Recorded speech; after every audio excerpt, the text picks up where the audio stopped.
कोल्हापूरपासून जवळच असणाऱ्या पेठवडगाव येथे झाला आहे भव्य प्लॉटिंगचा प्रोजेक्ट। या ठिकाणी रस्ते, लाईट, गटर्सच्या सोयीनियुक्त कलेक्टर येणे प्लॉट उपलब्ध। प्लॉट बुकिंगसाठी संपर्क करा Bhogam associates, land developers and builders. Plot number 118, गुळ line, Shri Shahu market yard, Kolhapur. Mobile number 9921229292। कोल्हापुरातून मुंबईच्या दिशेनं जाणाऱ्या आराम बसवर दरोडा टाकणाऱ्या 7 जणांच्या टोळीला कोल्हापूर स्थानिक गुन्हे अन्वेषण शाखेनं 12 तासाच्या आत झेरबंद केलं। सोमवारी रात्री 12 वाजता कोल्हापूर आणि सांगली जिल्ह्याच्या सीमेवर 7 चोरट्यांनी आराम बसच्या क्लीनरच्या गळ्याला कोयता लावून गाडी थांबवण्यास भाग पाडले होते।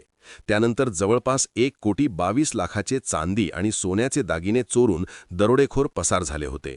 गुन्ह्याचं गांभीर्य ओळखून कोल्हापूर पोलिसांच्या पथकानं तपासाची चक्र वेगवान फिरवत 12 तासाच्या आत दरोडा टाकणाऱ्या टोळीला ताब्यात घेतलं। त्याचसोबत चोरलेला 1,22,00,000चा मुद्देमाल जप्त केलाय।